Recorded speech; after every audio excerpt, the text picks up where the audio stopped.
여기 아무것도 보이지 않는 캐나다의 설원에서 강아지가 냄새를 맡으며 짖고 있습니다. 그러자 모든 사람들이 그곳을 손과 삽으로 파내기 시작하는데요. 이후 한 소녀가 그곳에서 눈물을 흘리고 있는 모습이 보이기 시작하자 모두가 강아지에게 박수를 보냅니다. 대체 무슨 일이 있었던 걸까요? 안녕하세요.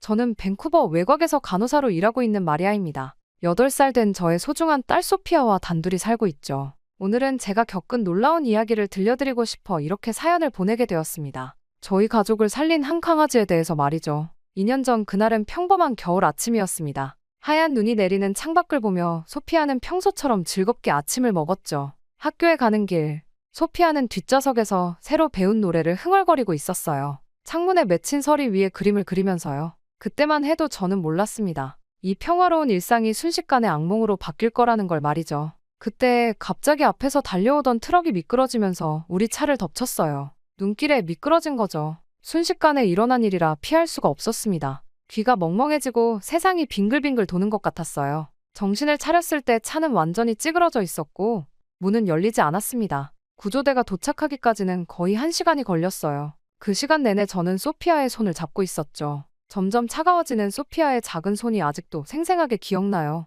조금만 더 버텨, 우리 소피아. 제발. 저는 울면서 소피아를 안아주는 것밖엔 할 수 없었습니다. 다행히 저희는 구조되었지만 소피아는 중상을 입었어요. 다리 수술을 받고 2주간 입원 치료를 받아야 했죠. 그리고 결국 그날의 공포는 소피아의 마음에 더 깊은 상처를 남겼습니다. 퇴원 후 소피아는 완전히 다른 아이가 되어버리고 말았죠. 밤마다 악몽에 시달리며 비명을 지르고 작은 소리만 들려도 온몸을 떨었어요. 자동차 소리만 들려도 패닉 상태가 되어버렸습니다. 더 안타까웠던 건 소피아가 완전히 세상과 단절되어 버렸다는 거예요. 한때는 반에서 제일 활발했던 아이였는데 이제는 친구들의 이름을 들어도 덜덜 떨며 숨어버렸죠. 학교 앞에만 가도 과호흡이 시작되어서 결국 등교를 완전히 포기해야 했어요. 담임 선생님이 집으로 찾아와도 이불 속에 숨어 나오지 않았습니다. 창밖에서 들리는 아이들의 웃음소리에도 공포에 질려 귀를 막았죠. 제일 친했던 에밀리가 영상통화를 걸어도 안 돼, 안 돼 하며 휴대폰을 던져버렸어요.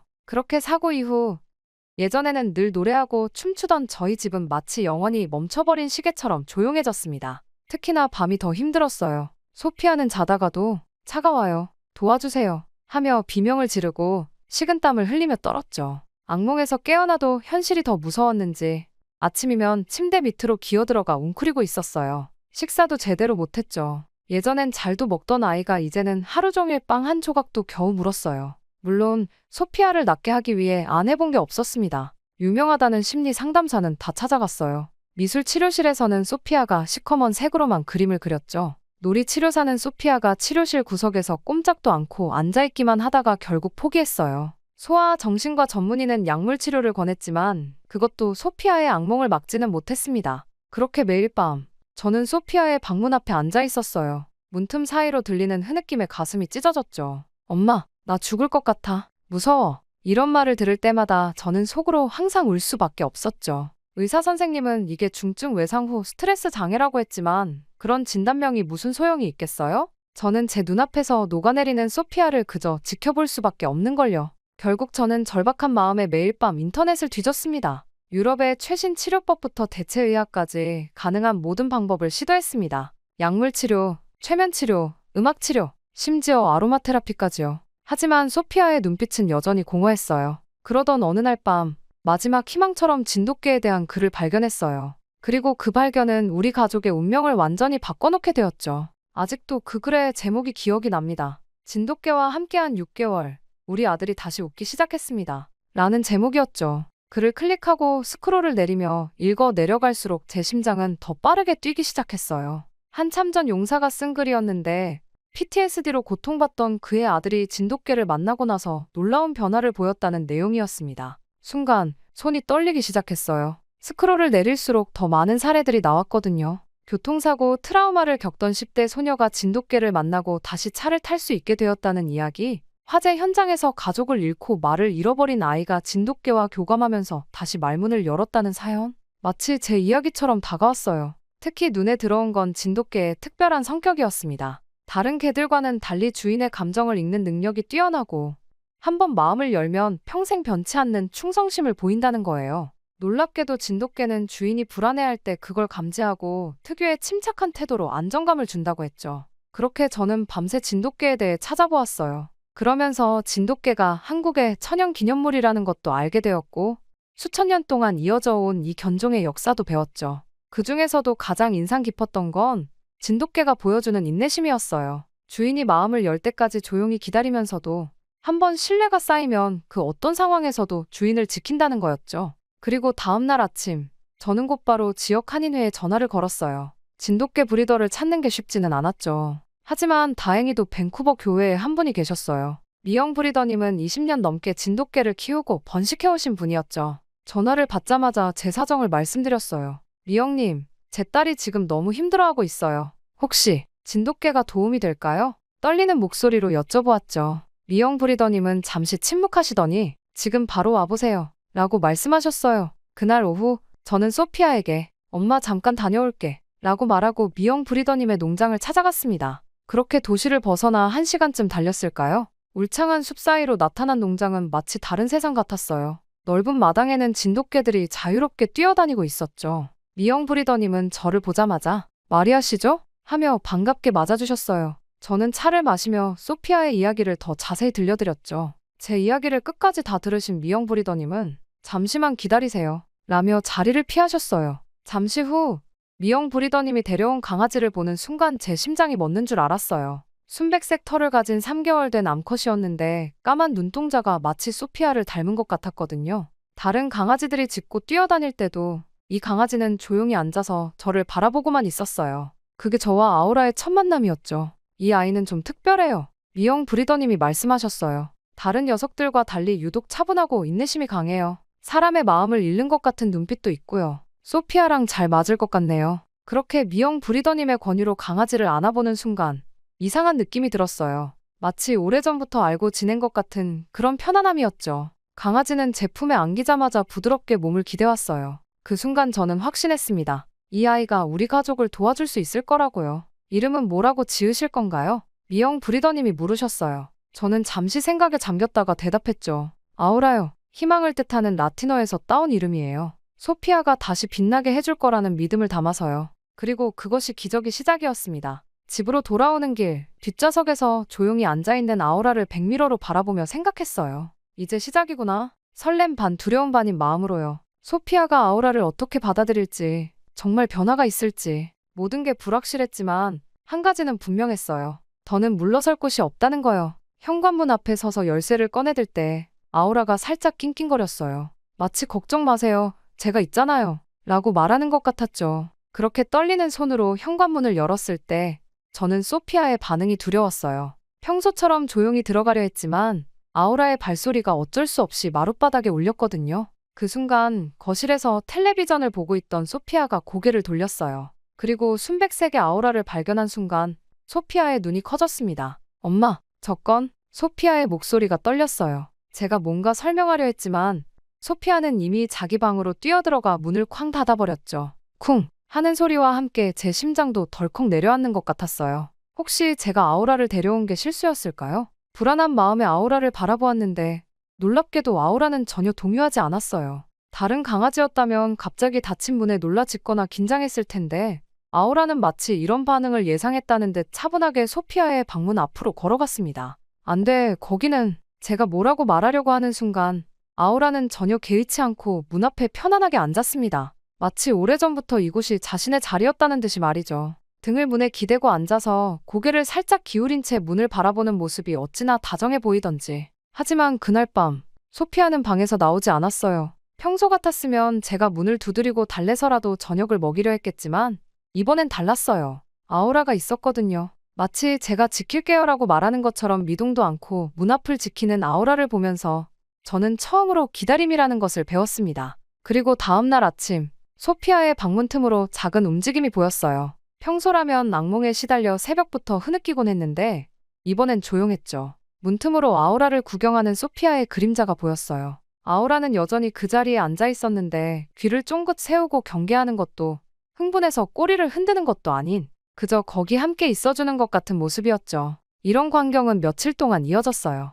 소피아는 방 안에서, 아우라는 문 밖에서. 마치 보이지 않는 대화를 나누는 것 같았죠. 가끔 소피아가 문을 조금 더 벌리면 아우라는 고개를 살짝 돌려 부드러운 눈빛을 보내는 정도였어요. 억지로 다가가려 하지 않았죠. 그러다 셋째 날 밤 특별한 일이 일어났습니다. 소피아가 평소처럼 악몽을 꾸고 있었나 봐요. 방 안에서 흐느끼는 소리가 들렸거든요. 그런데 이번엔 달랐어요. 아우라가 처음으로 소리를 냈어요. 으르렁거리거나 짖는 게 아니라 아주 작고 부드러운 휘파람 같은 소리였죠. 마치 자장가처럼 들려왔어요. 그러자 놀랍게도 소피아의 흐느낌이 멈췄어요. 그리고 잠시 후 문이 조금 열렸죠. 소피아가 눈물로 범벅이 된 얼굴로 아우라를 내다보고 있었어요. 아우라는 여전히 그 자리에 앉아 평화로운 눈빛으로 소피아를 바라보았죠. 그리고 마침내 기적 같은 순간이 찾아왔습니다. 소피아가 조심스럽게 손을 내밀었거든요. 처음에는 겁먹은 듯이 떨리는 손이었는데 아우라의 따뜻한 숨결이 손끝에 닿자 조금씩 안정되어 갔어요. 소피아의 작은 손가락이 아우라의 부드러운 털에 닿았을 때 저는 숨을 죽이고 그 순간을 지켜보았습니다. 안녕, 아우라. 소피아의 작은 목소리가 들렸어요. 너무나도 오랜만에 다른 존재를 향해 건넨 인사였습니다. 아우라는 그제서야 아주 천천히 몸을 돌려 소피아를 마주보았어요. 그리고 소피아의 손길이 닿는 곳으로 살며시 머리를 기울였죠. 그 순간 소피아의 눈에서 눈물이 흘러내렸습니다. 하지만 이번엔 달랐어요. 공포나 불안 때문이 아닌 뭔가 다른 감정.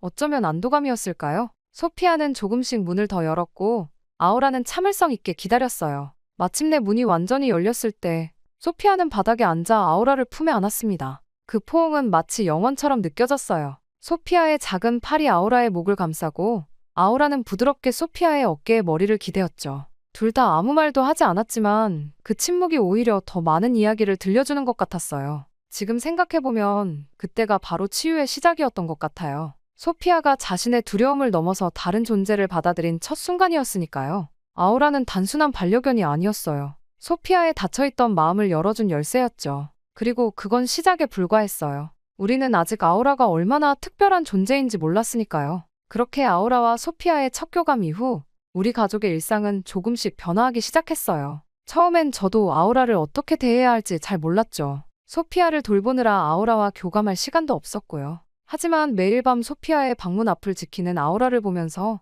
이 아이가 정말 특별하다는 걸 깨달았어요. 아침마다 출근 준비를 할 때면 아우라는 제 발치에 앉아 저를 바라보았죠. 마치 오늘은 어떻게 지내실 건가요? 라고 묻는 것 같은 눈빛으로요. 처음에는 그저 밥을 달라는 줄 알았는데 어느 날 문득 깨달았어요. 아우라는 제 표정이 밝을 때는 꼬리를 천천히 흔들며 기분 좋게 쳐다보다가도 제가 걱정에 잠겨 있을 때면 조용히 다가와 제 무릎에 머리를 기대었거든요. 특히 인상 깊었던 건 제가 소피아 때문에 우는 걸 본 날이었어요. 그날도 소피아는 악몽에 시달렸고 저는 부엌 구석에서 혼자 눈물을 훔치고 있었죠. 그때 아우라가 자신의 물그릇을 물고 와서는 제 앞에 조심스럽게 내려놓았어요. 마치 물 한 잔 드세요. 진정하시라고요. 라고 말하는 것처럼요. 그 순간 저는 아우라가 단순한 반려견이 아니라는 걸 깨달았습니다. 이뿐만이 아니었습니다. 소피아의 변화는 매우 놀라웠어요. 아침에 일어나면 제일 먼저 아우라를 찾았고 가끔은 작은 속삭임으로 아우라에게 이야기를 들려주기도 했죠. 멀리서 보면 마치 오랜 친구처럼 보였어요. 아우라는 소피아가 이야기할 때마다 귀를 쫑긋 세우고 경청하는 모습이었죠. 그렇게 한 달이 지날 무렵 결국 사건이 일어나고 말았습니다. 소피아가 처음으로 외출하고 싶다고 말한 거예요. 엄마, 나 눈썰매 타러 가고 싶어요. 소피아가 조심스럽게 말했죠. 아우라의 털을 쓰다듬으며 하는 말이었어요. 저는 깜짝 놀랐어요. 사고 이후로 소피아가 집 밖으로 나가고 싶다고 한 적이 한 번도 없었거든요. 아우라를 데려온 지 한 달도 채 안 됐는데 이런 변화가 생기다니. 물론 처음에는 망설였어요. 혹시 소피아가 겁을 먹지는 않을까, 또 트라우마가 악화되지는 않을까 걱정됐죠. 하지만 소피아의 눈빛은 오랜만에 보는 반짝임으로 가득했어요.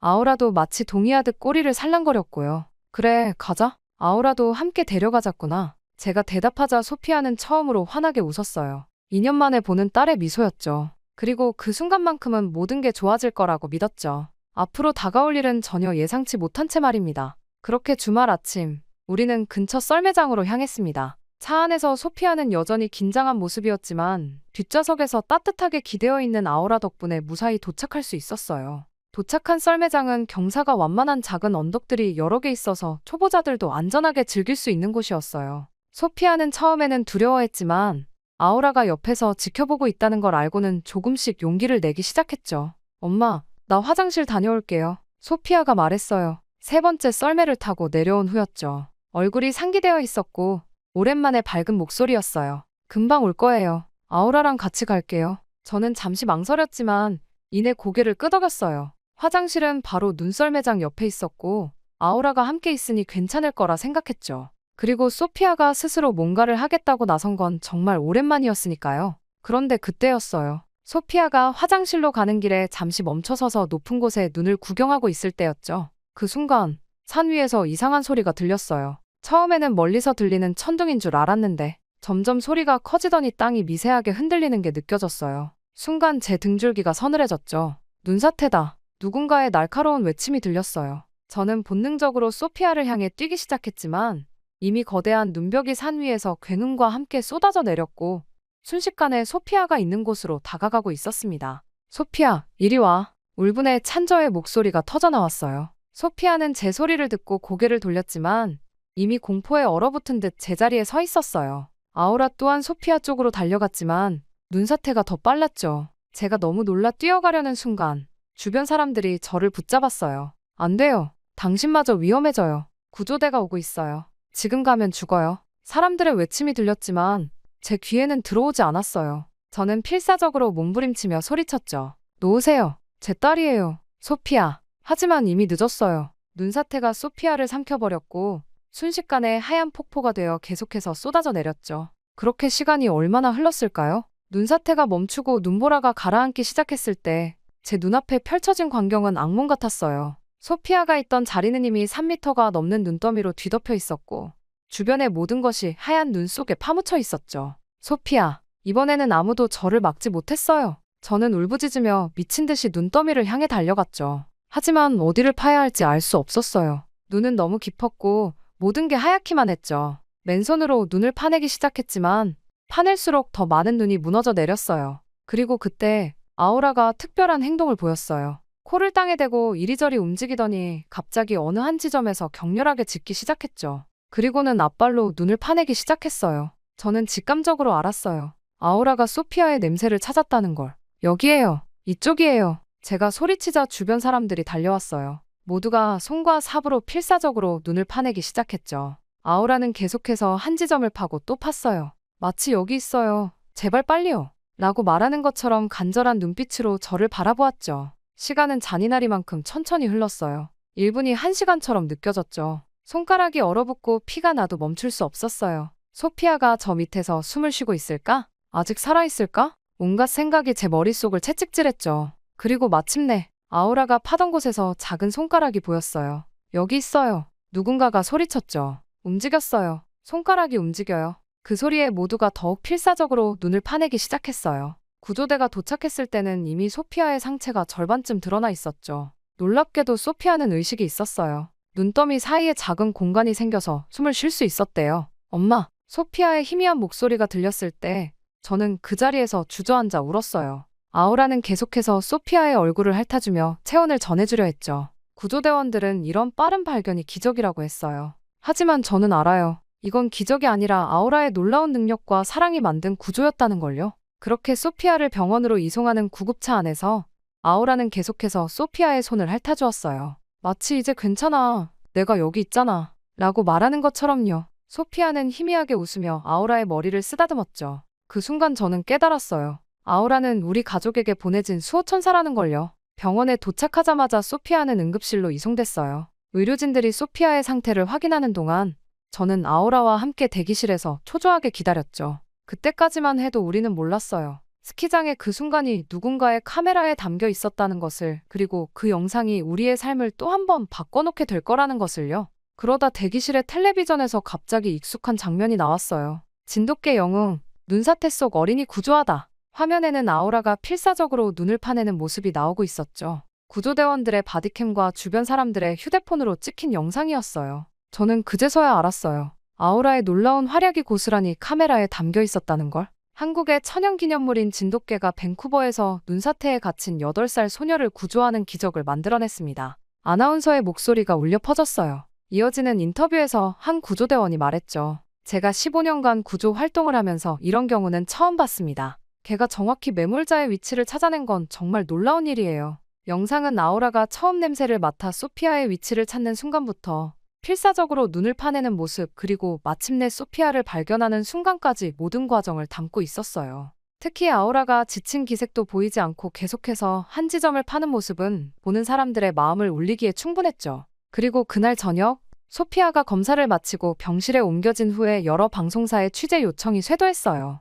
처음에는 지역 뉴스였다가 밴쿠버 전체에, 그리고 캐나다 전국 뉴스로 번져나갔죠. CNN이 처음 연락해왔을 때는 정말 놀랐어요. 진돗개의 기적적인 구조? 라는 제목으로 특집 방송을 하고 싶다고 했거든요. 다른 뉴스에서는 한국의 진돗개, 캐나다에서 생명을 구하다 라는 헤드라인으로 우리 이야기를 보도했어요. 특히 아우라가 평소 소피아의 PTSD 치료에도 도움을 주고 있었다는 사실이 알려지면서 이야기는 더욱 화제가 되었죠. 진돗개 충성심과 치유의 능력이 전 세계인의 마음을 사로잡은 거예요. 이뿐만이 아니었습니다. 전문가들의 분석도 이어졌어요. 한국의 진돗개 전문가들은 화상 인터뷰를 통해 진돗개의 특별한 능력에 대해 설명했죠. 진돗개는 뛰어난 후각과 지능을 가졌을 뿐만 아니라 주인과 특별한 유대감을 형성하는 견종입니다. 수천 년간 한국에서 가정을 지켜온 충직한 개죠. 아우라가 보여준 행동은 진돗개의 이러한 본능과 충성심이 완벽하게 발현된 사례라고 할 수 있습니다. 구조 전문가들 또한 아우라의 행동에 매우 놀라워했어요.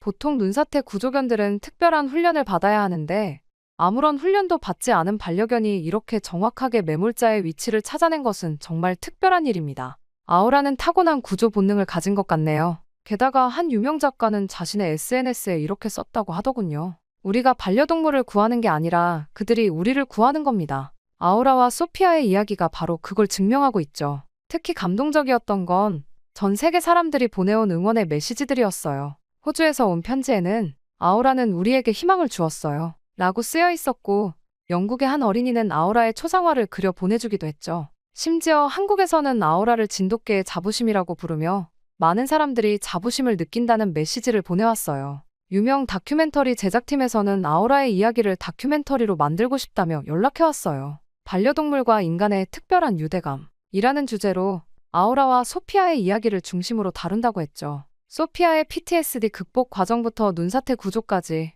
모든 여정을 담고 싶다고 했어요. 소피아는 병실에서 이 모든 소식을 들으며 아우라를 더욱 꼭 안았어요. 우리 아우라가 이렇게 대단한 영웅이었다니. 소피아의 눈에는 자부심이 가득했죠. 아우라는 여전히 변함없이 소피아 곁을 지키며 가끔 달라진 시선을 받을 때마다 수줍은 듯 고개를 숙이기도 했어요. 이제 아우라는 단순한 반려견이 아닌 진정한 영웅이 되었어요. 하지만 우리 가족에게는 여전히 그저 소중한 가족이자 소피아의 가장 친한 친구일 뿐이에요. 때로는 영웅적인 행동이 그저 사랑하는 이를 지키려는 마음에서 나온다는 걸 아우라가 우리에게 가르쳐준 것 같아요. 언론의 관심이 조금씩 잦아들 무렵 우리에게는 더욱 특별한 순간이 찾아왔어요. 소피아가 퇴원을 앞둔 어느 날 아침이었죠. 창문으로 들어오는 따스한 햇살 속에서 소피아가 아우라를 꼭 안으며 말했어요. 엄마, 아우라가 나를 구했어요. 그 한마디가 제 마음을 울렸어요. 2년 만에 처음으로 소피아가 자신의 경험을 또렷한 목소리로 표현한 거예요. 사고 이후로 소피아는 자신의 감정이나 경험을 말로 표현하지 못했거든요.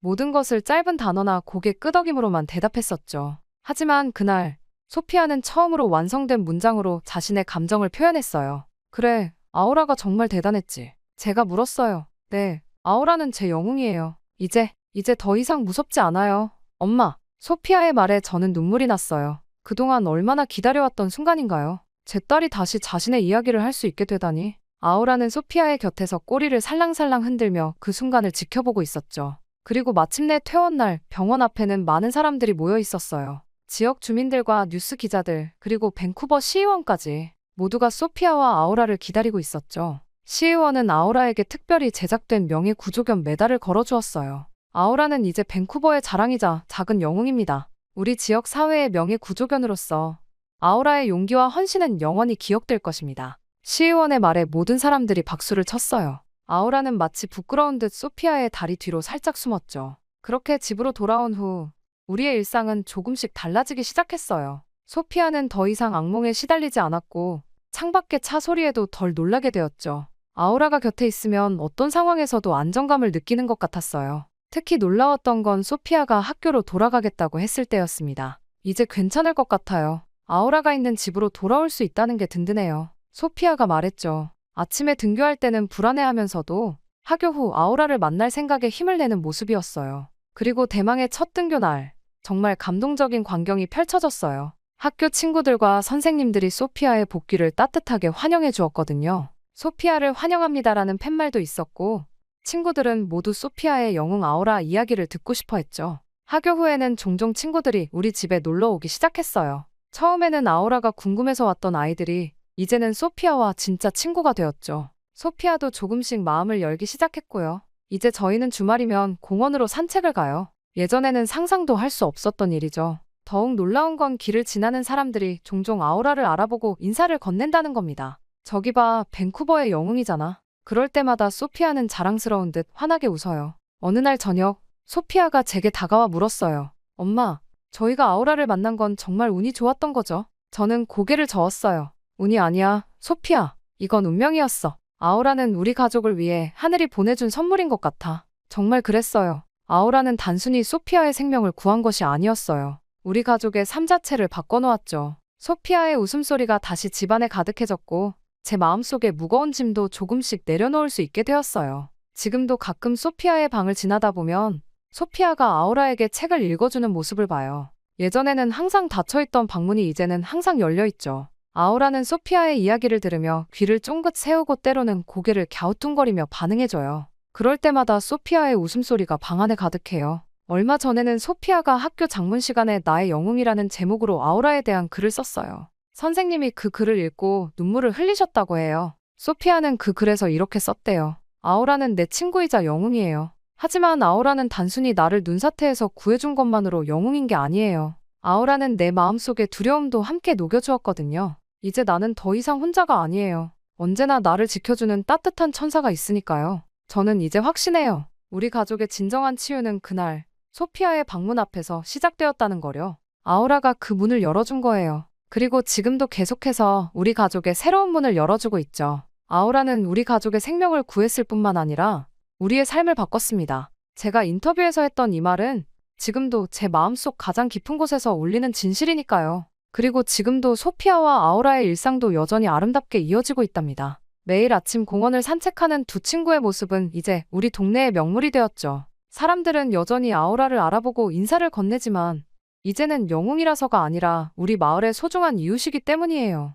소피아는 이제 자신의 경험을 다른 사람들과 나누는 것을 두려워하지 않아요. 오히려 비슷한 어려움을 겪는 친구들에게 희망의 메시지를 전하곤 하죠. 두려움은 우리를 멈추게 할 수 있어요. 하지만 우리 곁에는 항상 우리를 지켜주는 누군가가 있다는 걸 기억하세요. 오늘도 창밖을 보니 소피아와 아우라가 정원에서 놀고 있네요. 소피아는 책을 읽고 있고 아우라는 그 옆에서 평화롭게 낮잠을 자고 있어요. 때때로 소피아가 웃으면 아우라도 같이 꼬리를 흔들죠. 이런 일상적인 순간들이 모여 우리의 삶을 완성하는 것 같아요. 진돗개 아우라의 이야기는 이제 하나의 전설이 되었지만 우리 가족에게 아우라는 여전히 그저 사랑하는 가족일 뿐이에요. 매일 아침 우리를 반갑게 맞이하고 저녁이면 소피아의 숙제를 지켜보며 밤이면 우리 집을 지키는 그런 평범하고도 특별한 존재죠. 이 이야기는 끝이 아니에요. 아우라와 소피아는 여전히 함께 자라나고 있고 새로운 추억을 만들어가고 있으니까요. 그들의 이야기는 앞으로도 많은 사람들에게 희망과 용기를 전해줄 거예요. 진정한 사랑과 우정이 어떤 기적을 만들어낼 수 있는지를 보여주면서요. 그리고 저는 믿어요. 이 세상 어딘가에는 또 다른 아우라가 있을 거라고요. 누군가의 마음을 열어주고 삶을 바꿔놓을 준비가 되어 있는 특별한 친구들이요. 우리는 그저 그들의 사랑을 받아들일 준비가 되어 있으면 될 뿐이죠. 그리고 이 모든 것을 알려준 것은 저희에게 선물처럼 와준 아우라 덕분이랍니다. 왜 한국의 천연기념물인지 알 수 있는 저희의 영웅 아우라 말이에요. 그리고 앞으로도 저희는 저와 소피아 그리고 아우라와 함께 행복하게 살아가려 해요. 평생 감사하는 마음을 가지면서 말이죠. 저의 이야기는 이렇게 끝이 나지만 저희의 새로운 여정은 이제 시작입니다. 아우라와 함께 말이죠. 지금까지 저희 이야기를 들어주셔서 감사합니다. 대한민국의 온돌이 이렇게나 대단하다고. 여기 일본의 전시장에서 한 가족이 부둥켜 안고 눈물을 흘리고 있습니다. 그리고는 이내 어떤 한 장면을 보고는 경악을 금치 못하고 있는데요. 도대체 이들에게는 무슨 일이 있었던 걸까요? 안녕하세요. 저는 삿포로에 사는 일러스트레이터 사토 유키코입니다. 바로 우리 가족은 3대째 한국에 대한 안 좋은 감정을 가지고 있어요. 한국과는 절대 관계하지 말라. 는 할아버지의 유언이 가풍처럼 이어져 왔죠. 때문에 어린 시절부터 한국 물건은 집에 들이지 않는 것이 당연했고 한국 음식점 앞도 지나치지 않았답니다. 심지어 저희 어머니는 보수 정치인들의 반한 발언을 적극적으로 지지하시고 한국 관련 뉴스만 나와도 채널을 돌리셨죠. 게다가 명절 때마다 우리 집안의 자존심을 지키자며 가족들에게 한국에 대한 이야기를 하시곤 했습니다. 그런 저희 집안 때문에 제 남편 켄지도 홋카이도 대학의 물리학 교수이지만 한국 연구진과의 협업은 항상 피해왔어요. 국제학회에서도 한국 연구자들과는 대화를 피하고 돌아오고는 했죠. 제 아들 켄타는 더했습니다. 학교에서 케이팝을 좋아한다는 친구를 멀리하는 것은 물론이고 급식에 김치가 나온 날에는 아예 밥을 먹지 않고 돌아오기도 했죠. 검도부 대회 때는 한국 선수들과 시합하는 것을 거부해서 문제가 된 적도 있었어요. 물론 저 역시 마찬가지였습니다. 일러스트레이터로 활동하면서 한국 출판사의 의뢰는 무조건 거절했고 디자인 공모전에서도 한국 기업이 주최하는 건 참가조차 하지 않았어요. 이런 우리 가족의 모습이 자랑스럽기까지 했죠. 하지만 그때는 전혀 몰랐습니다. 곧 한국이 저희 인생을 뒤엎을 것이라는 사실을 말이죠. 때는 겨울이었습니다. 눈으로 유명한 만큼 홋카이도의 겨울은 역시나 매우 추웠죠. 그날도 저는 창밖으로 눈보라가 휘몰아치는 것을 보며 작업실에서 코타츠에 몸을 묻은 채 태블릿 펜을 움직이고 있었습니다. 매년 겨울이면 이렇게 코타츠 속에 틀어박혀 작업을 하지만 올해는 전력난까지 겹쳐 난방 제한 권고가 내려졌기에 더욱 힘들더군요. 그나마 추위를 견딜 수 있는 유일한 방법인 코타츠는 우리 집의 자부심이었습니다. 어머니께서 일본 전통의 코타츠면 충분하다 고 늘 말씀하셨고 저 역시 동의했으니까요. 하지만 요즘 들어 이 자부심에 금이 가기 시작했습니다. 장시간 구부정한 자세로 작업을 하다 보니 허리가 아파서 밤잠을 설치는 날이 잦아졌거든요. 그보다 더 큰 문제는 켄타의 아토피예요. 중학교 검도부에서 땀을 흘리고 돌아온 켄타가 코타츠에 들어가면 땀에 젖은 몸과 눅눅한 이불이 만나 상태가 더 나빠지곤 합니다. 얼마 전에는 코타츠 이불을 들춰보다가 충격을 받았죠. 통풍이 안 되는 이불 속에 시커먼 곰팡이가 피어있는 걸 발견했으니까요. 엄마, 가려워. 너무 가려워서 못 참겠어. 매일 밤 켄타의 흐느낌 소리에 잠에서 깼습니다. 손톱으로 긁어 피가 난 팔과 다리, 벌겋게 부어오른 목덜미를 보고 있자면 가슴이 미어졌어요. 아침이면 이불과 잠옷에 피가 묻어있고 붉은 상처 자국이 온몸을 뒤덮고 있었습니다. 병원에서는 원인을 특정할 수 없다며 항히스타민제만 처방해 주었죠. 켄타의 아토피가 곰팡이 때문일 수도 있다는 생각이 들었지만 차마 어머니께 말씀드리지 못했습니다. 전기요금 고지서를 보며 한숨 짓는 켄지의 모습, 코타츠에서 나는 퀴퀴한 곰팡이 냄새, 그리고 밤마다 울며 긁어대는 켄타를 보고 있자면 우리의 고집이 과연 옳은 걸까 하는 의문이 들었어요. 지난주에는 켄타가 긁다가 피가 나서 응급실에 실려가기도 했죠. 오늘도 코타츠 속에서 작업을 하는데 켄타가 학교에서 돌아와 검은 도복 차림으로 들어섰습니다. 땀에 젖은 얼굴이 벌써 가려운지 극적이고 있었어요. 목 부분에 붕대가 살짝 보이고 손목의 붉은 상처는 아직도 아물지 않았습니다. 이대로는 안 되겠다는 생각이 들었습니다. 아들의 건강을 위해서라도 다른 대안을 찾아봐야 한다는 생각이 들었죠. 심지어 전기요금 고지서를 보니 작년보다 2배나 늘었더군요. 최악의 한파가 몰아치면서 전력 수요가 급증했다고 합니다. 뉴스에서는 전력 예비율이 5%도 안 된다며 비상이 걸렸다고 하더군요. 코타츠 온도를 낮추자니 추워서 견딜 수가 없고 그대로 두자니 전기요금이 감당이 안 될 지경이 되었습니다. 가장 큰 문제는 켄타의 상태는 날이 갈수록 나빠지고 있다는 것이었습니다. 검도부 활동이 끝나고 돌아오면 온몸이 땀으로 젖어 있는데 그대로 코타츠에 들어가 숙제를 하거든요. 습한 공기가 피부에 닿으면서 아토피는 더욱 심해지고 밤이면 온몸을 긁어대느라 잠도 제대로 못 이루고 있었으니까요. 이불을 자주 말리고 교체해도 소용이 없었습니다. 코타츠 틈새로 비집고 들어오는 찬 공기와 이불 속에 따뜻한 공기가 만나면서 생기는 습기를 막을 방법이 없으니까요. 곰팡이 냄새는 점점 심해지고 켄타의 아토피도 걷잡을 수 없이 악화되고 있었습니다. 이대로는 안 되겠다는 생각이 들었지만 대안을 찾기가 쉽지 않았어요. 집을 고치려면 어머니의 눈치를 봐야 했고 무엇보다 이 혹한의 겨울을 어떻게 나야 할지 해결책이 보이지 않았습니다. 물론 그때는 몰랐죠. 저희 가족을 인생을 뒤흔들 만한 일이 다가오고 있다는 것을 말입니다. 그러던 어느 날 아침 우연히 눈에 들어온 신문 광고가 제 시선을 사로잡았습니다. 사포로 디자인 위크에서 지속가능한 주거 특별전이 열린다는 내용이었죠.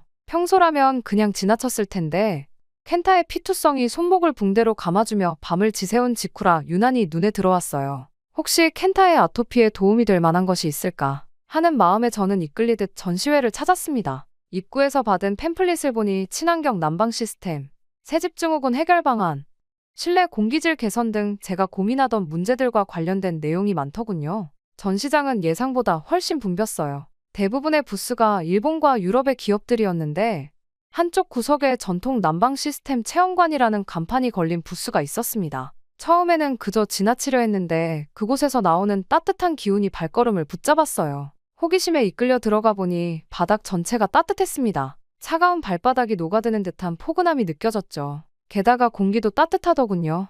옆을 보니 온돌이라는 한국의 전통 난방 시스템이라는 설명이 벽면에 적혀 있었어요. 한국이라는 단어를 보는 순간 발걸음을 돌리려 했지만 따뜻한 온기가 너무나 편안해서 저도 모르게 그대로 서 있을 수밖에 없었습니다. 어떠세요? 따뜻하시죠? 그 순간 한국인 특유의 억양이 묻어나는 일본어의 고개를 들어보니 부스 안쪽에서 중년의 남성이 미소를 지으며 다가오고 있었습니다. 박민준 교수라고 자신을 소개하는 그는 홋카이도 대학 건축학과 겸임 교수라고 했어요. 순간 거부감이 들었지만 발바닥을 통해 전해지는 따뜻함이 마음을 흔들었습니다. 이 난방 시스템의 가장 큰 특징은 자연스러운 통풍 구조예요. 열이 바닥 전체로 골고루 퍼지면서 실내 공기가 자연스럽게 순환되죠. 덕분에 습도 조절도 완벽해서 곰팡이가 자랄 수 없는 환경이 만들어진답니다. 박민준 교수의 설명을 듣고 있자니 문득 켄타의 아토피로 피투성이가 된 손목이 떠올랐어요. 곰팡이가 자랄 수 없다는 말에 귀가 솔깃해졌지만 한국의 것이라는 편견 때문에 마음 한켠이 불편했습니다.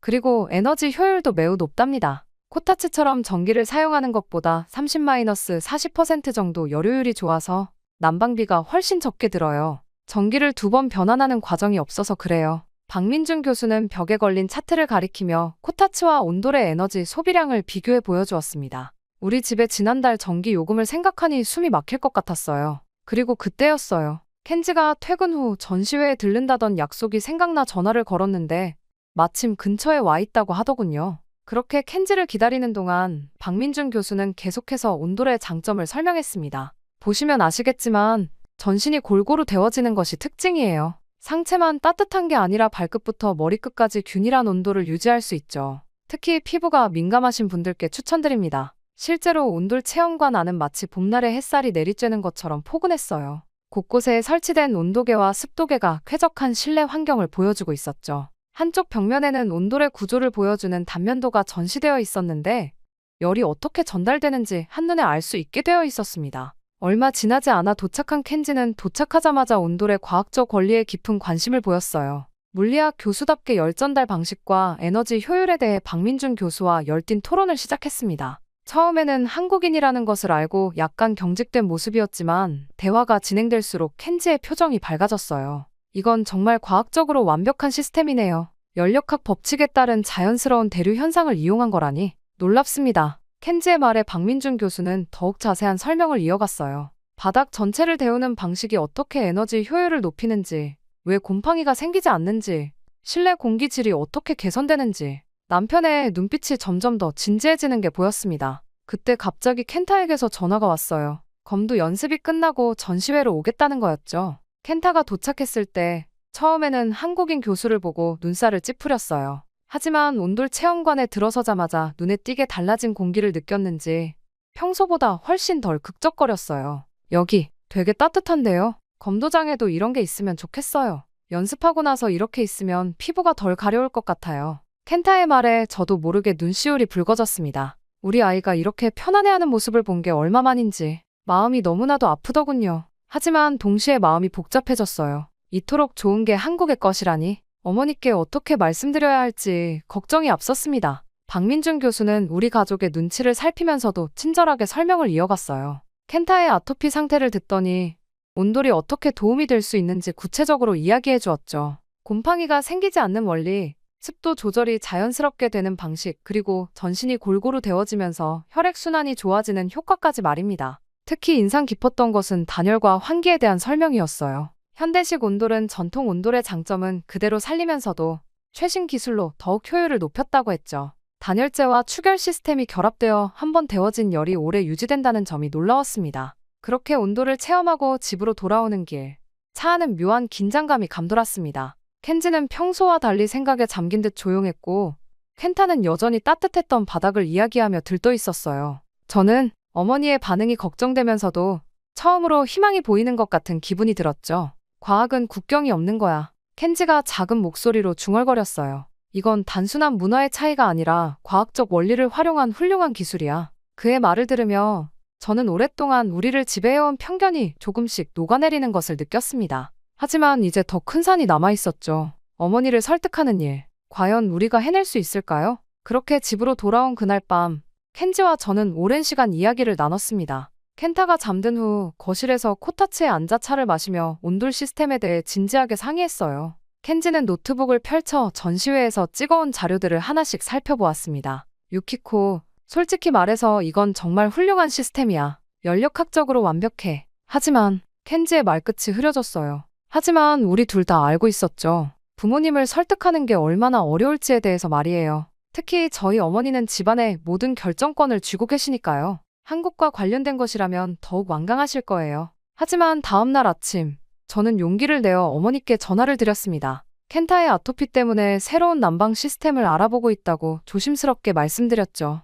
하지만 온돌이란 말이 나오는 순간 전화기 너머로 어머니의 날카로운 목소리가 들려왔어요. 뭐라고? 한국의 온돌을 우리 집에 들여오겠다고. 절대 안 돼. 그런 미개한 나라의 물건이 일본 전통 가옥을 망치게 할 순 없어. 예상은 했지만 어머니의 반응은 생각보다 더 격렬했습니다. 곧바로 우리 집으로 오시겠다고 하셨고 그날 오후 내내 어머니의 설교를 들어야 했어요. 켄타의 아토피와 곰팡이 문제를 말씀드렸지만 어머니는 들으려고도 하지 않으셨습니다. 마지막 희망을 걸고 아버지를 찾아갔어요. 평소 과묵하신 아버지였지만 이성적인 분이라 혹시나 하는 마음에서였죠. 연구실에서 퇴근하시는 아버지를 기다려 상황을 설명드렸습니다. 아버지, 켄타가 많이 아파요. 코타츠의 곰팡이 때문에. 아버지는 한참을 말씀이 없으셨어요. 그러다 천천히 입을 여셨습니다. 나도 너희 마음은 알아. 하지만 이건 단순한 난방 문제가 아니야. 우리 집안의 전통이고 자존심이야. 내 할아버지께서 그토록 강조하셨던 것을 거부할 수는 없단다.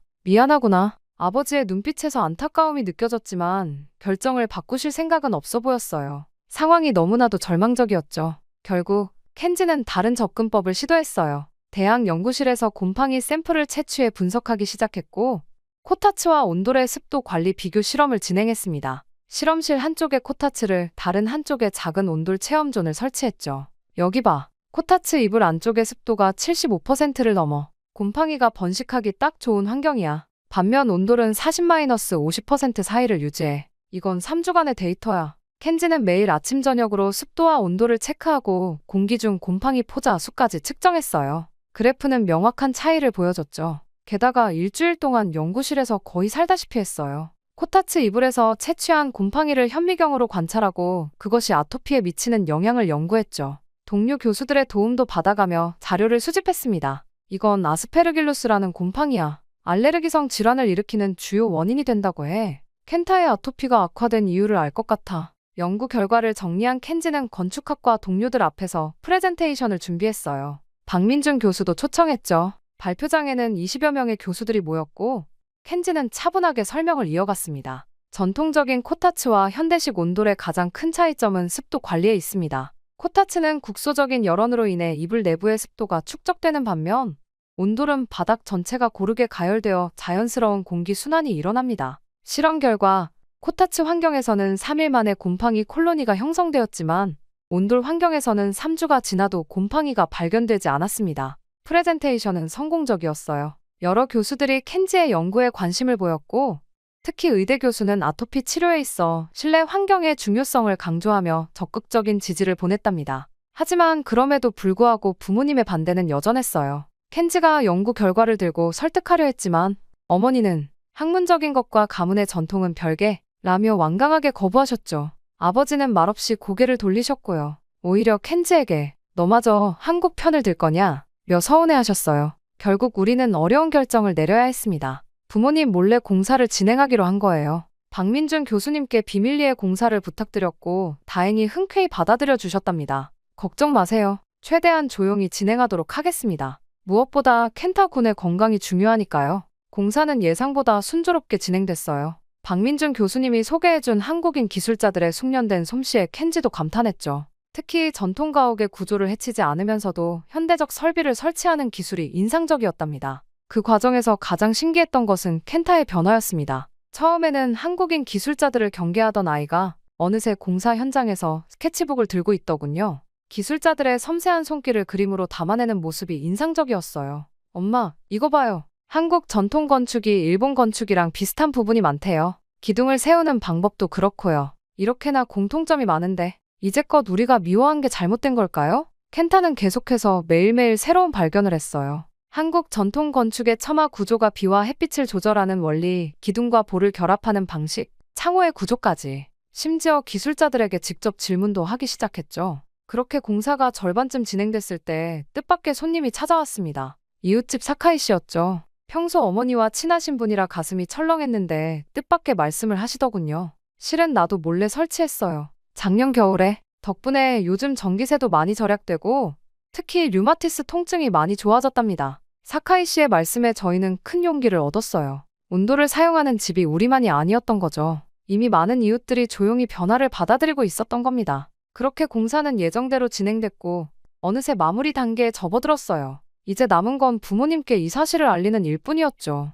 켄지와 저는 매일 밤 어떻게 말씀드릴지 고민했답니다. 과학적 사실에 기반해서 설명드리면 어떨까요? 박민준 교수가 제안했어요. 켄타-군의 건강이 개선된 결과를 보여드리는 거예요. 우리는 그렇게 또 한 번의 큰 시험대 앞에 서게 되었습니다. 부모님께 이 모든 것을 어떻게 설명드려야 할지, 그리고 두 분의 분노를 어떻게 감당해야 할지. 하지만 이제 돌이킬 수는 없었어요. 켄타의 건강을 위해 우리는 이 선택이 옳다고 믿었으니까요. 그리고 시간이 흘러 마침내 공사가 끝났습니다. 이제 부모님께 말씀드려야 할 순간이었죠. 켄지와 상의 끝에 저희는 부모님을 저녁 식사에 초대드리기로 했답니다. 그리고 대망의 날, 어머니와 아버지께서 현관문을 열고 들어서시는 순간 두 분의 표정이 달라지는 게 보였어요. 이상하네. 날씨가 이렇게 추운데 집안이 따뜻하구나. 아버지께서 먼저 입을 여셨어요. 현관을 들어서자마자 느껴지는 온기에 의아해하시는 눈치였죠. 어머니는 평소처럼 추운데 코타츠나 펴자 고 하셨지만 거실에 들어서자 멈춰 서셨어요. 유키코, 이게 무슨... 바닥에서 올라오는 포근한 온기, 습하지 않은 공기, 구석구석 퍼지는 봄날 같은 따뜻함. 어머니는 직감하신 것 같았어요. 하지만 예상과 달리 큰 소리는 나오지 않았습니다. 대신 켄타를 유심히 보시더니 놀란 눈치셨어요. 켄타야, 내 피부가... 어머니의 목소리가 떨렸어요. 켄타의 얼굴과 목에 붉은 반점들이 거의 사라졌고 긁어서 생긴 상처들도 많이 아물어 있었거든요. 손목의 붕대도 이제는 필요 없어졌답니다. 할머니, 이제 안 가려워요. 밤에도 잘 자요. 검도 연습하고 와서도 괜찮아요. 켄타가 밝게 웃으며 말했어요. 어머니는 말없이 켄타의 팔을 만져보셨죠. 예전처럼 거칠거칠하지 않은 피부를 느끼시곤 눈시울을 붉히셨어요. 아버지도 조용히 다가와 바닥에 손을 대보셨습니다. 이게 다 온돌 덕분이구나. 저는 조심스럽게 설명을 시작했어요. 곰팡이 없는 깨끗한 공기, 전신을 감싸는 자연스러운 온기, 그리고 무엇보다 켄타의 건강이 얼마나 좋아졌는지. 켄지도 연구 결과를 보여드리며 과학적으로 설명했죠. 게다가 제 작업실도 완전히 달라졌어요. 더 이상 코타츠에 구부정하게 앉아있을 필요가 없어졌거든요. 바닥 전체가 따뜻해서 자유롭게 자세를 바꿔가며 작업할 수 있답니다. 허리 통증도 많이 좋아졌고요. 실은 제가 요즘 작업 시간이 늘었어요. 전에는 추워서 또 허리가 아파서 자주 쉬었는데 이제는 훨씬 편하게 일할 수 있거든요. 그리고 무겁게 옷을 겹쳐 입지 않아도 되고요. 어머니는 여전히 말씀이 없으셨어요. 대신 이불을 가져오셔서 바닥에 깔고 앉아보셨죠. 그리고는 오랫동안 그 자리에 계셨답니다. 아버지도 옆에 앉으시더니 책을 읽던 켄타의 머리를 쓰다듬어 주셨어요. 그때였어요. 갑자기 현관 초인종이 울렸는데 이웃집 미야모토 할머니였어요. 정전이 되어 너무 춥다고 하시면서 잠시 있다 가도 되냐고 하시더군요. 그 뒤로 또 다른 이웃들도 하나둘 찾아오기 시작했어요. 아이고, 여기는 정말 따뜻하네요. 마치 봄이 온 것 같아요. 그렇게 우리 집은 어느새 이웃들의 피난처가 되었어요. 한파 속에서 전기 사용이 제한되었지만 온돌의 열기는 오래도록 지속되었거든요. 이웃들은 저마다 간식거리를 들고 와서 바닥에 앉아 이야기를 나눴답니다. 특별했던 건 코타츠도 여전히 거실 한켠에 두었다는 거예요. 켄지가 제안한 건데 온돌과 코타츠의 장점을 모두 살리자는 거였죠. 실제로 어머니는 가끔 코타츠에 앉아 계시다가도 어느새 온돌방 바닥에 누워 계시곤 해요. 사실 나도 알고 있었단다. 어느 날 어머니가 조용히 말씀하셨어요. 사카이 시내도 다나카 시내도 모두 온돌을 설치했다는 걸 말이다. 이렇게 직접 겪어보니 괜히 고집 부렸나 싶기도 하고 켄타의 검도부 친구들도 자주 놀러와요. 연습 후에 온돌방에서 쉬어가는 게 일상이 되었죠. 아이들은 바닥에 누워 숙제를 하거나 만화책을 읽곤 해요. 땀에 젖은 도복이 마를 때까지 이야기꽃을 피우죠. 게다가 제 작업 의뢰도 늘어났어요. 아무래도 작업 환경이 좋아지니 더 많은 시간을 작업에 쏟을 수 있게 되었거든요. 이전에는 하루에 4-5시간이 한계였는데 지금은 8시간 이상 작업해도 허리가 아프지 않답니다. 태블릿도 습기 없는 환경 덕분에 관리하기가 훨씬 수월해졌고요. 무엇보다 자유롭게 자세를 바꿔가며 작업할 수 있다는 게 큰 장점이에요. 켄타의 변화는 더욱 극적이었어요. 병원에서도 놀랄 정도로 아토피가 호전되었거든요. 피부과 선생님께서 무슨 일이 있었냐 고 물으실 정도였어요. 이제는 검도 연습을 마치고 돌아와도 샤워만 하면 되죠. 더 이상 연고를 바르거나 밤새 극적거리지 않았어요. 게다가 저희 가족의 일상도 완전히 달라졌습니다. 예전에는 각자 자기 방에서 시간을 보내거나 코타츠 주변에 불편하게 모여 앉아 있었는데 이제는 달라졌죠. 온돌방 덕분에 어디든 편하게 앉아서 이야기를 나눌 수 있었거든요. 거실은 이제 우리 가족의 진정한 휴식 공간이 되었어요. 한쪽에는 여전히 코타츠가 있어서 어머니가 좋아하시는 전통적인 분위기도 살렸죠. 다른 쪽은 넓은 온돌마루가 펼쳐져 있어서 가족들이 자유롭게 앉거나 눕거나 할 수 있어요. 덕분에 모이는 시간도 훨씬 많아졌죠. 유키코, 이렇게 편할 수가 없구나. 어머니가 어느 날 말씀하셨어요. 바닥에 누워서 천장을 보고 있으니 마치 젊었을 때로 돌아간 것 같아. 아버지도 달라지셨어요. 퇴근하시면 이제는 저희 집으로 와서 온돌방에 누워 신문을 보시는 게 일과가 되었죠.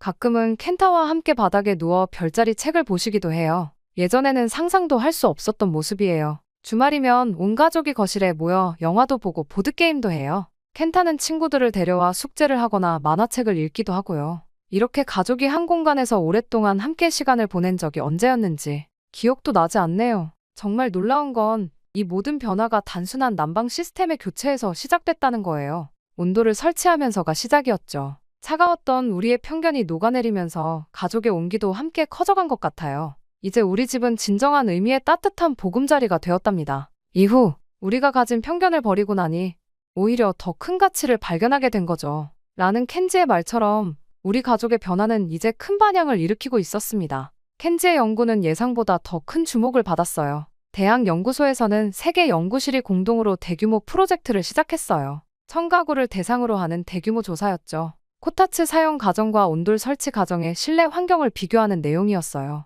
온돌 설치 과정의 경우 실내 곰팡이 포자 수가 평균 82% 감소했어요. 특히 아토피나 천식이 있는 거주자의 85%가 증상 완화를 경험했다는 데이터가 나왔죠. 연구 발표회장은 발 디딜 틈이 없었습니다. 의대, 건축학과, 환경공학과 교수들이 모두 모였거든요. 질문이 쏟아졌죠. 전기 사용량은 어떤가요? 일본 전통 가옥 구조에 미치는 영향은요? 장기적인 건강 효과는 어떻게 측정하실 계획인가요? 켄지는 차분하게 설명했어요. 전기 사용량은 평균 43% 감소, 전통 가옥의 구조는 오히려 더 견고해졌다는 조사 결과도 있었답니다. 켄타도 학교에서 큰 활약을 했어요. 보건 수업 발표를 준비하면서 아버지의 연구 자료를 바탕으로 직접 파워포인트도 만들고 자신의 아토피 치료 과정을 사진으로 정리했죠. 여기 보세요. 제 팔에 상처가 어떻게 아물었는지 알 수 있죠. 이건 곰팡이 포자를 현미경으로 본 사진이에요. 아빠가 찍어주셨어요. 반 친구들은 놀라움을 감추지 못했다고 하더군요.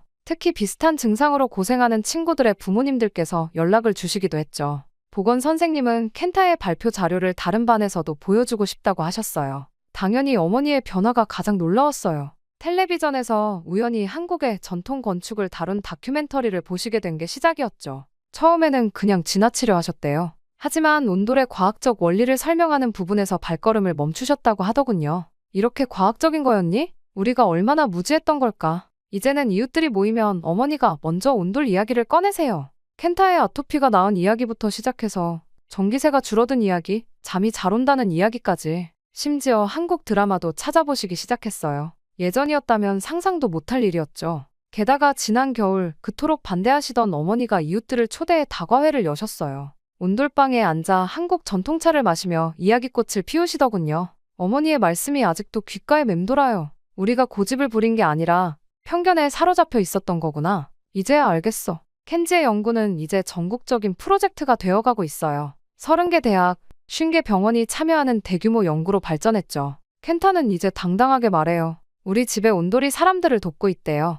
정말 자랑스러워요. 따뜻한 온기가 녹인 건 단순히 추위만이 아니었던 것 같습니다. 우리의 차가운 편견도 굳어있던 생각도 모두 따뜻하게 녹여버렸거든요. 이제 우리 동네에서는 한국의 온돌이 겨울철 필수품이 되었으니까요. 그렇게 시간이 흘러 겨울이 다시 찾아왔습니다. 1년 전 우리 가족의 작은 변화로 시작된 이야기는 이제 홋카이도 전역으로 퍼져나갔어요. 삿포로 시내에만 300여 가구가 온돌 시스템을 설치했다고 하네요. 특히 아토피나 호흡기 질환으로 고생하는 가정에서 많이 찾았답니다. 그리고 이번에 제가 쓴 에세이가 출간되었어요. 처음에는 그저 일기처럼 써내려간 글이었는데 지역 신문에 연재하면서 많은 분들이 공감해 주셨죠. 켄타의 아토피로 시작된 이야기, 가족의 편견이 녹아내린 과정, 그리고 새로운 희망을 발견한 순간들까지 모든 것을 진솔하게 담아냈답니다. 유키코 씨의 글이 많은 용기를 주었어요. 저희도 이제 온돌 설치를 결심했습니다. 이런 편지들이 하나둘 쌓이기 시작했어요. 특히 아토피로 고생하는 아이를 둔 부모님들의 연락이 많았죠. 출판사에서는 이런 사연들을 모아 에세이 증보판을 내자고 제안했답니다. 더 놀라운 건 켄타의 장래 희망이 바뀐 거예요. 검도 선생님이 되고 싶다던 아이가 이제는 건축가를 꿈꾸고 있어요. 박민준 교수님이 보내주신 한국 전통 건축책을 밤새도록 보더니 스케치북에 자기만의 도장 설계도를 그리기 시작했답니다. 온돌이 있는 도장을 만들고 싶어요. 운동하고 나서 바로 휴식할 수 있는, 그리고 아픈 친구들도 편하게 운동할 수 있는 그런 곳이요. 켄지의 연구도 새로운 단계로 접어들었어요. 박민준 교수님과 함께한 친환경 주거 프로젝트를 시작했거든요. 두 분은 전통 건축의 장점을 현대 기술과 접목하는 연구를 진행하고 계세요. 특히 온돌의 원리를 응용한 새로운 난방 시스템 개발에 집중하고 계시죠. 우리가 미처 몰랐던 선조들의 지혜가 이렇게나 과학적이었다니 앞으로가 더 기대됩니다. 켄지의 말처럼 이제 온돌은 의료계에서도 공식적으로 인정받고 있어요. 홋카이도 의사회에서는 건강 주거 환경 가이드라인에 온돌 시스템을 필수 항목으로 포함시켰답니다. 아토피 환자들의 성공 사례가 쌓이면서 피부과와 소아과에서도 적극적으로 추천하고 있죠. 어머니도 이제는 완전히 달라지셨어요. 한국 드라마를 보시다가 문득 이런 말씀을 하시더군요. 저기 보이는 집도 온돌이 있을까? 우리처럼 따뜻하게 지내고 있겠지? 우리 집은 이제 작은 문화 교류의 장이 되었어요. 한국에서 오신 분들, 온돌에 관심 있는 이웃들, 아토피로 고민하는 부모님들, 매주 다양한 분들이 찾아오시죠. 이야기를 나누다 보면 어느새 밤이 깊어지곤 해요. 특히 기억에 남는 건 지난주에 있었던 일이에요. 박민준 교수님이 한국의 건축학도들을 데리고 오셨는데 켄타가 직접 나서서 우리 집을 소개했답니다. 서툰 한국어로 설명하는 모습이 기특하더라고요. 저희 집의 온돌이 제 인생을 바꾸었어요. 이제는 제가 더 좋은 온돌을 만들어보고 싶어요. 켄타의 말에 박민준 교수님이 미소를 지으셨어요. 켄타군, 꼭 한국에서 건축을 공부하면 좋겠구나. 우리 가족의 이야기는 이제 새로운 장을 향해 나아가고 있어요. 켄지와 박민준 교수님의 연구는 점점 더 깊어지고 켄타는 자신만의 꿈을 향해 한 걸음씩 나아가고 있죠. 저는 이 모든 이야기를 글로 담아내며 더 많은 사람들과 나누고 싶어요. 제 에세이의 마지막 문장처럼 건강한 따뜻함에는 국경이 없다. 정말 그런 것 같아요. 우리가 가진 편견이라는 벽을 허물자 그 너머에는 더 넓은 세상이 기다리고 있었네요. 이제 우리 가족의 겨울은 매년 더욱 따뜻해질 거예요. 그리고 저는 믿어요. 이 따뜻한 이야기가 앞으로도 계속해서 퍼져나갈 거라는 걸. 마치 온돌의 온기처럼 천천히 하지만 끊임없이 더 많은 이들에게 희망과 위로가 되어줄 거라고요. 저의 이야기는 여기서 끝이 나지만 저희 새로운 이야기는 이제 시작이랍니다. 저희 가족을 바꿔준 한국의 온돌에게 감사함을 전하며 저희 이야기는 여기서 마치겠습니다. 지금까지 저희 이야기를 들어주셔서 감사합니다.